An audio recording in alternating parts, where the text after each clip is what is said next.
We're going to take a little look at debugging and kind of just the state of debugging with Node.js.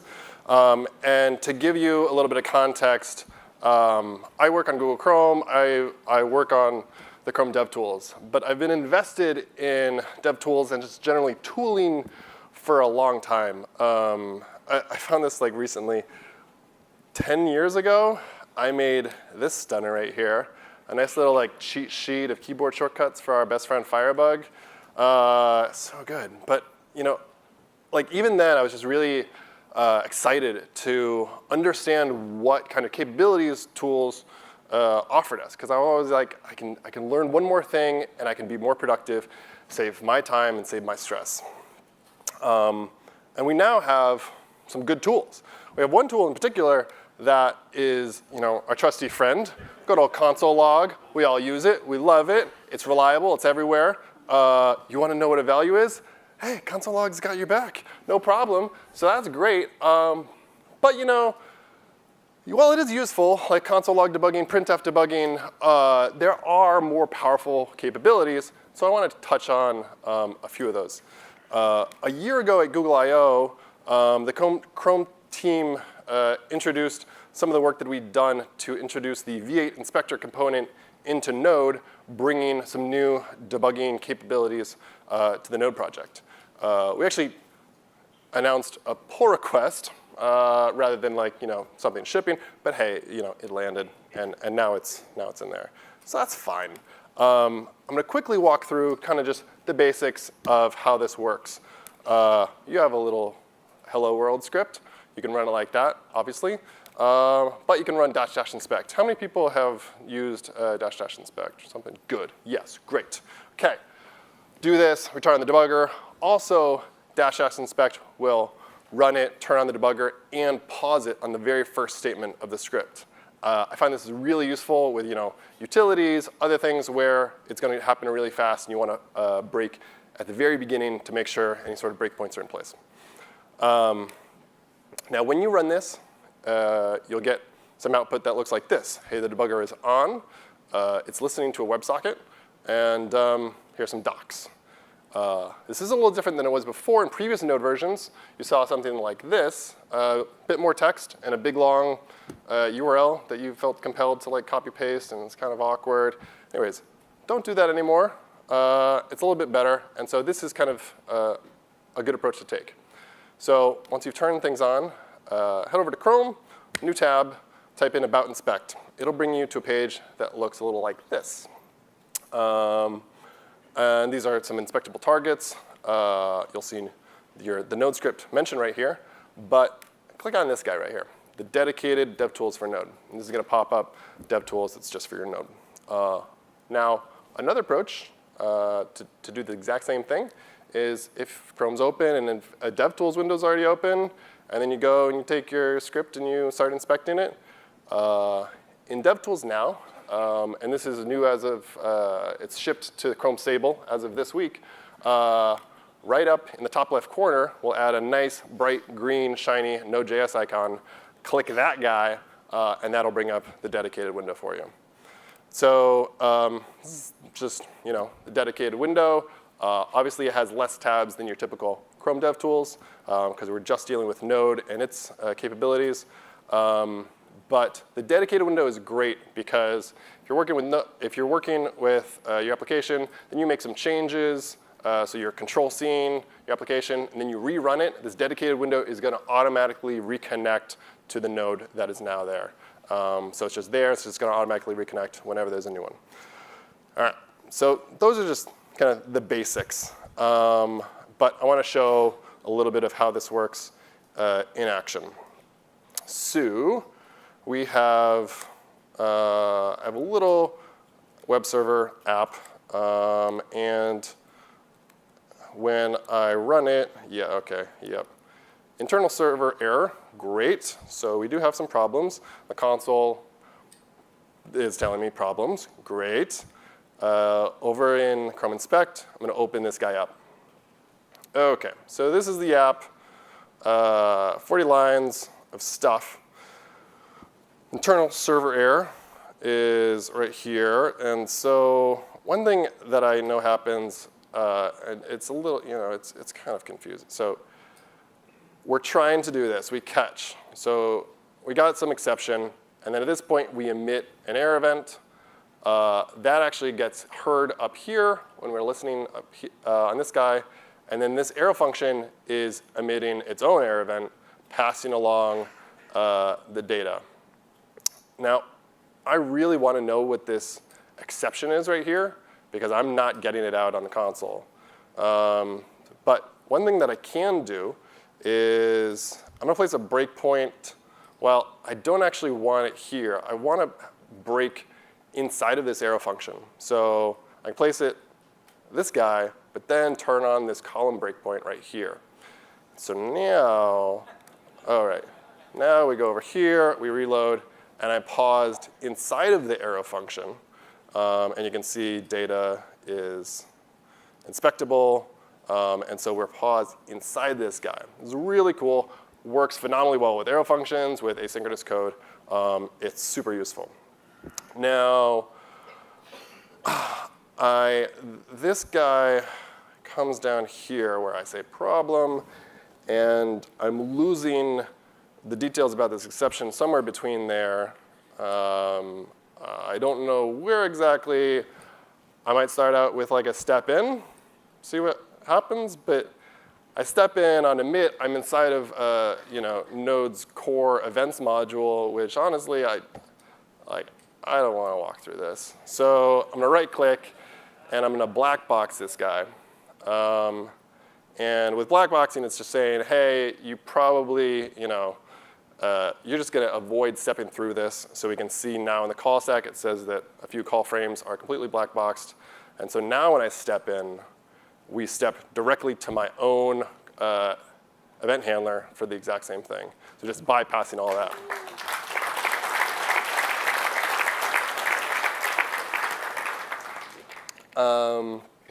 Right.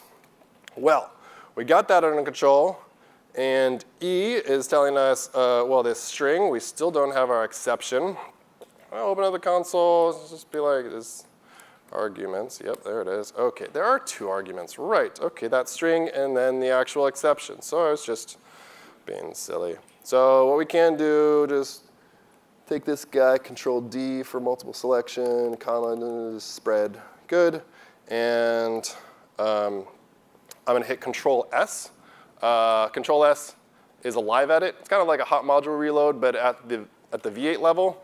And so now when I refresh the same guy, well, I'm still paused. I'm still paused. Hey. Now when I refresh, yeah, there we go. OK. So I was just getting the logs before, and now, yes, the actual exception made its way through.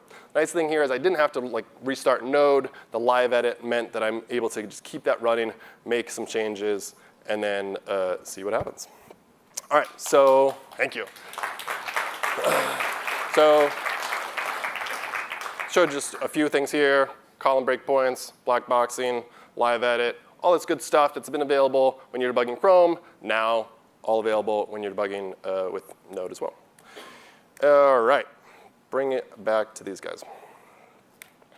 So if you've done this before and you feel like it takes a little bit of work just to bring up that window, there are some tools that help with this to make it like a one action thing. Hey, I want to debug window.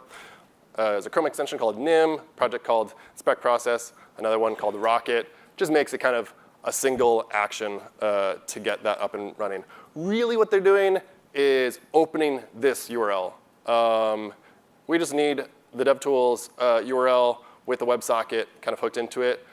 But because it's a kind of a fancy URL, you can't open it in normal ways. So that's it. It's just kind of under the covers. All right. I want to briefly touch on 4 kind of other approaches apart from those basics. One situation you might find yourself in is you ran Node normally, no flags, no anything, but you've reached a state and you're now like, I really want to debug it. Profile, I don't know. You want to start inspecting it. Is it too late? It's not too late. No, you can do it. Process, debug process, and pass it just a process ID as a number. You can run this in a completely different Node process, and it'll just flip on debugging in your target. Really cool. That works. If you want to do debugging and you're more of a terminal kind of person and you want like a GDB style interface, you can use the existing CLI debugger. This has been in Node for quite some time, but the back end was recently redone to be sitting on the new implementation.